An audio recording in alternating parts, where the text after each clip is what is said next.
kan pas tanggal 17-an ini, kemerdekaan apa setelah COVID ini? Kemerdekaan apa ya? Wah, ini sponsor nggak ngasih kisi-kisi kalau ada closing statement. Kalau kemerdekaan di saat seperti ini, yang saya perhatikan adalah anak-anak dalam belajar daring gitu Pak Ustadz. Banyak sekali perubahan,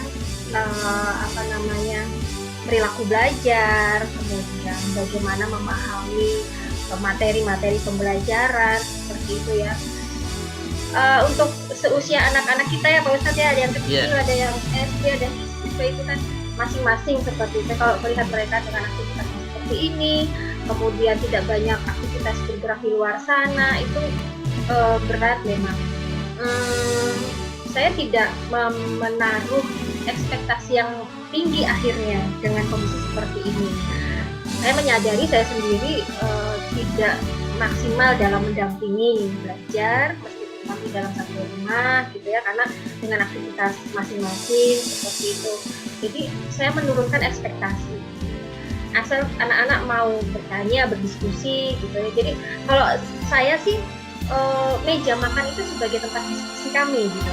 Karena beberapa klien yang terkait dengan pola asuh anak, Pak Ustadz, ini saya sharing sedikit.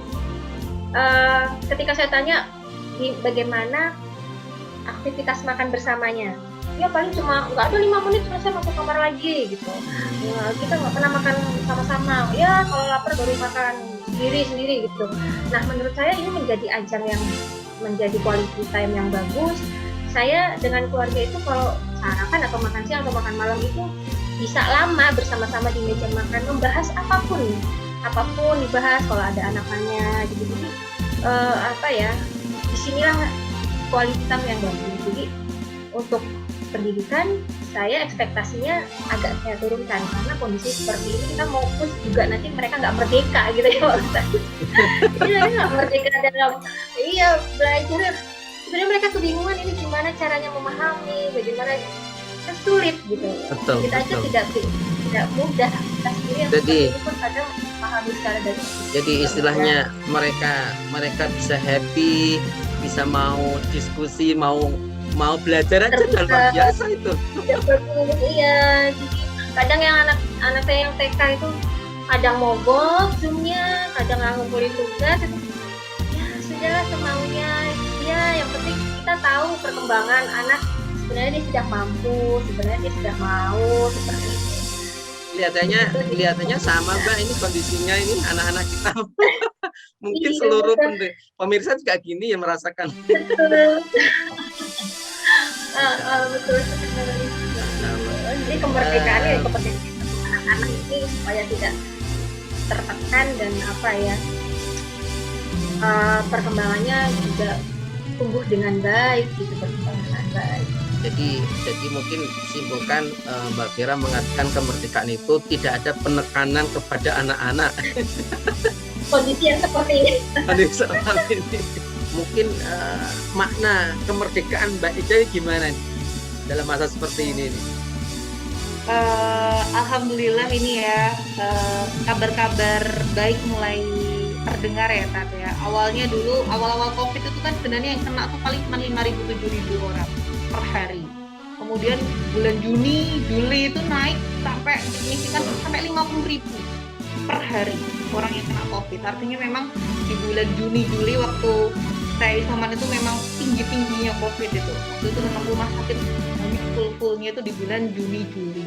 Dan alhamdulillah Agustus ini di awal-awal Agustus kemarin masih cukup banyak, sampai turun sih, tapi sekitar 30.000 per hari. Nah, alhamdulillah pertengahan Agustus ini ada kabar gembira bahwa rumah sakit mulai sepi. Rasanya ikut baru bahagia gitu ya. Dengan rumah sakit kosong gitu ya. Kemudian sudah tidak ada lagi namanya orang rebutan oksigen gitu. Teman-teman pun nakes gitu, sekarang sudah tidak perlu tenaganya sudah tidak perlu ekstra untuk membantu teman-teman yang pasien COVID. Alhamdulillah kabar ini merupakan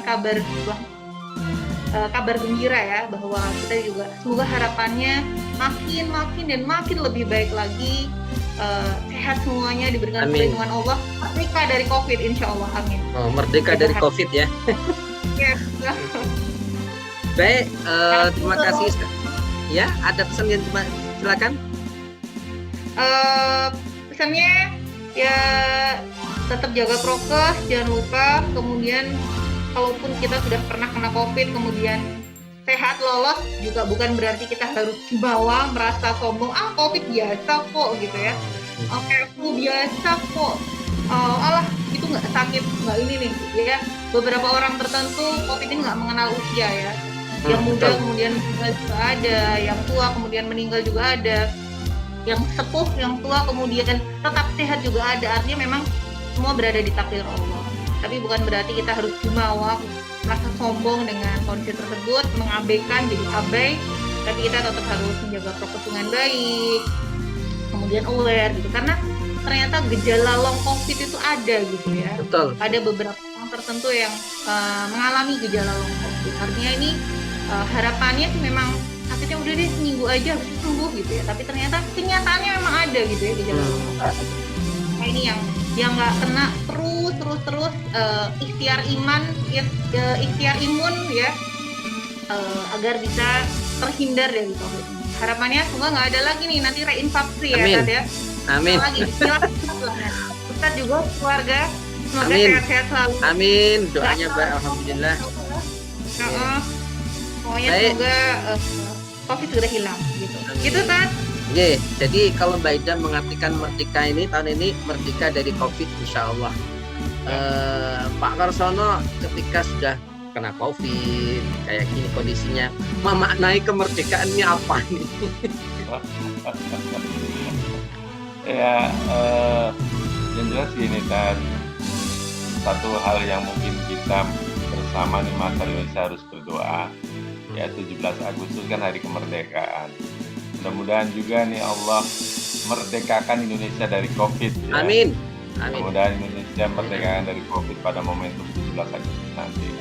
Kemudian terkait dengan 17 Agustus, kita memaknai bahwa 17 Agustus ini itu menjadi momentum bangkitnya semangat ya.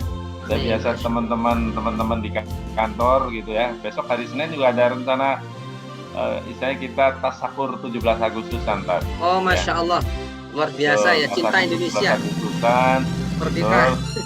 Ya, kita pakai baju putih merah gitu Tad. Yang perempuan ada pakai merah putih maksudnya. pakai baju putih. Nah, iya, merah putih agar nuansa semangatnya 17 Agustus ini betul-betul kelihatan. Nah, momentum semangat ini kita tentunya bisa melihatkan bahwa 17 Agustus ini tahun 45 itu kan tidak diraih dengan gratis ya. Nah, kita yang cuma tinggal mengisinya, bukan dulu merebut dengan perangnya gitu. Ya tentunya harus bisa memberikan kontribusi terbaiknya di masing-masing bidang. Kita sekarang sebagai apa, pokoknya do the best gitu kan. Masya Allah. Allah, mudah-mudahan kalau semua orang seperti itu, maka Indonesia akan menjadi negara maju. Masya Allah. Ya, betul Pak Karsono ya. Kita harus selalu optimis dan alhamdulillah kita masih diberikan kesempatan Allah, diberikan kesempatan untuk beramal baik. Maka sudah sepatutnya kita untuk mensyukuri dan tentunya kita berharap peringatan 17 Agustus tahun ini memberikan semangat untuk bangkit kembali dan insya Allah Indonesia akan tetap jaya. Terima kasih Pak Karsono atas waktunya dan semoga sehat selalu.